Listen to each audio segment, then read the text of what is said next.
Hello and welcome to your daily dose of news, where we bring you the top stories from around the world. Notre Dame Cathedral is finally reopening its doors, rising from the ashes of the devastating fire that shook the world. Overnight, we got our first glimpse of its beautiful, restored interior, and it's nothing short of breathtaking.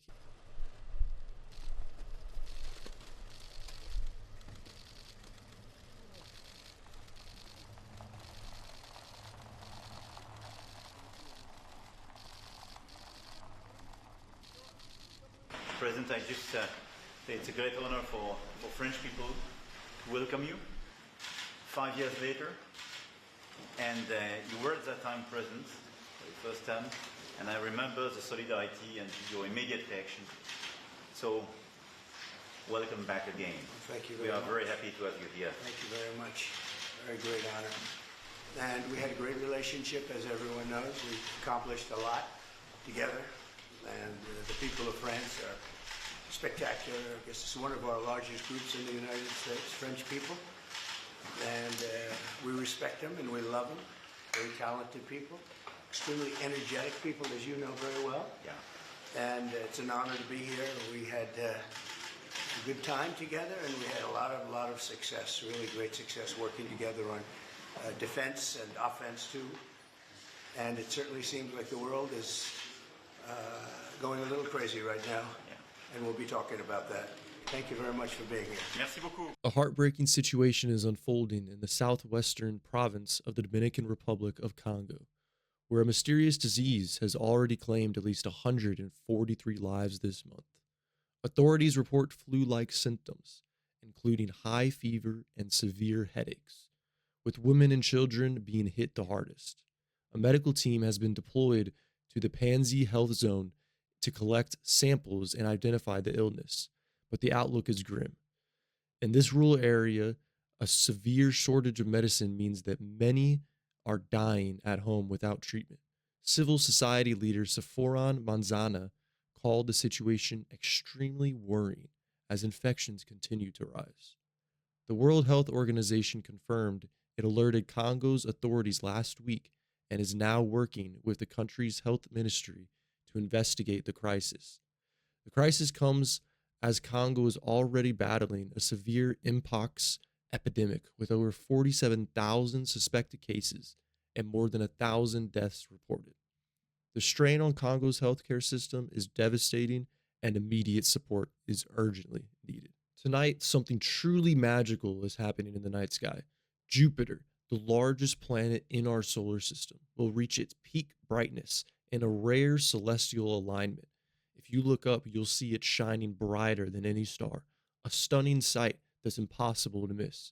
This event, called opposition, happens when Earth is positioned directly between Jupiter and the Sun, making the planet appear bigger and brighter than usual. You don't need a telescope to enjoy this. Even with the naked eye, you'll see Jupiter glowing like a beacon in the eastern sky after sunset. But if you do have binoculars or a small telescope, you'll get an even closer look, maybe even catching a glimpse of Jupiter's iconic bands or its four largest moons.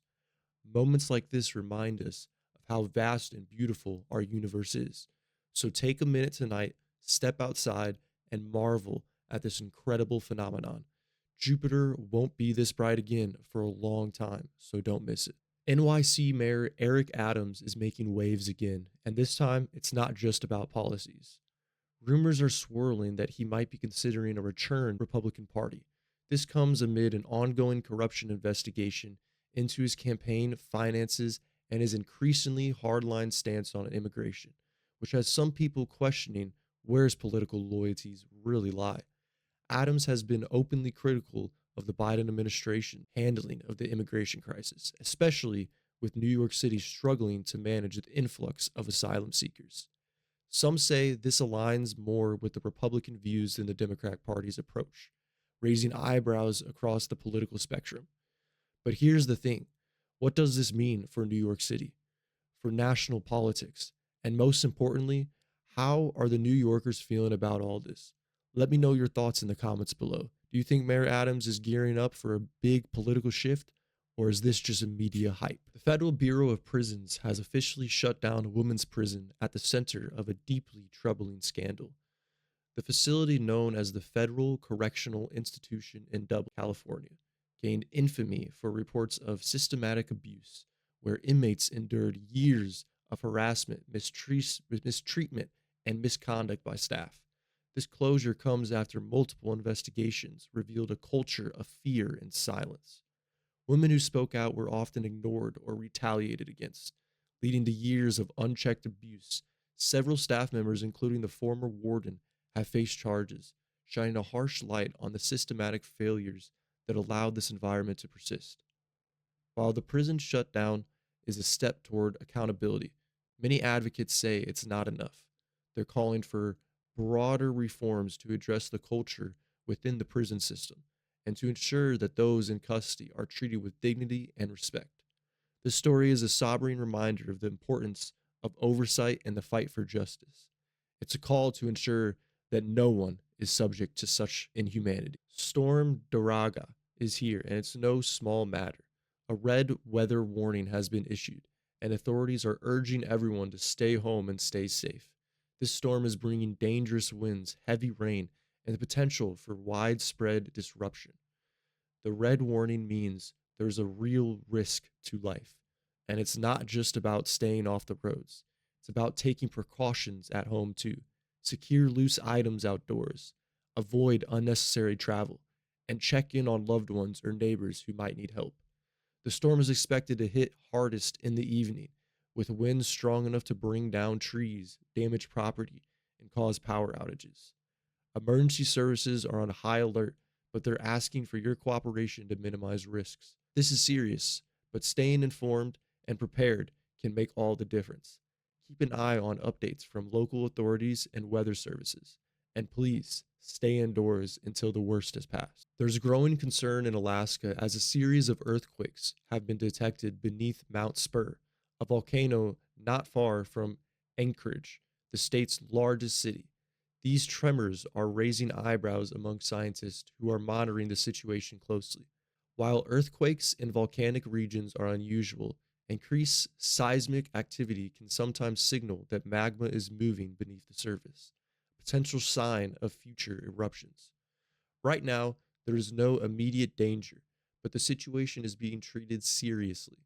Mount Spur last erupted in 1992, and any future activity could have significant impacts, including ashfall on Anchorage and surrounding areas, which could disrupt travel, affect air quality, and even damage infrastructure. Authorities are urging residents to stay informed, follow updates from the Alaska Volcano Observatory, and prepare emergency kits just in case. Having basic supplies like water, masks, and communication plans can make all the difference if things escalate. While we can't predict what will happen, this is a reminder of the power of nature and the importance of being ready. Russia's foreign minister has issued a stark warning, saying the country is prepared to defend itself by all means if its security is threatened. This comes amid ongoing tensions and rising global concerns. At the same time, he signaled that Russia is open to talks, but only under specific conditions that align with its interests. This statement highlights the fragile state of diplomacy and the growing risk of escalation, as the world watches closely and focus remains on finding a path to de-escalate and dialogue.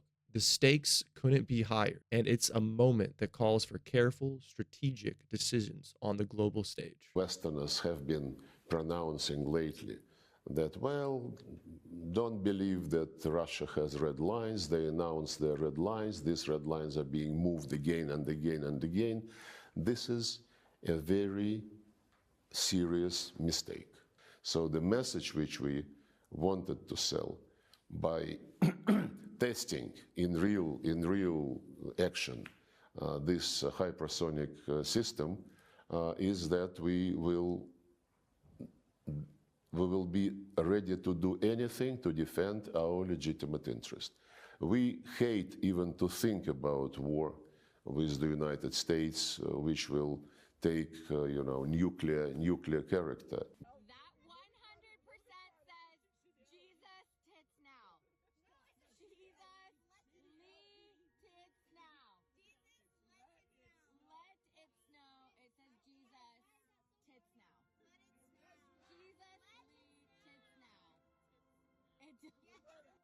That's it for today's daily news. Thank you for watching, and we'll see you tomorrow.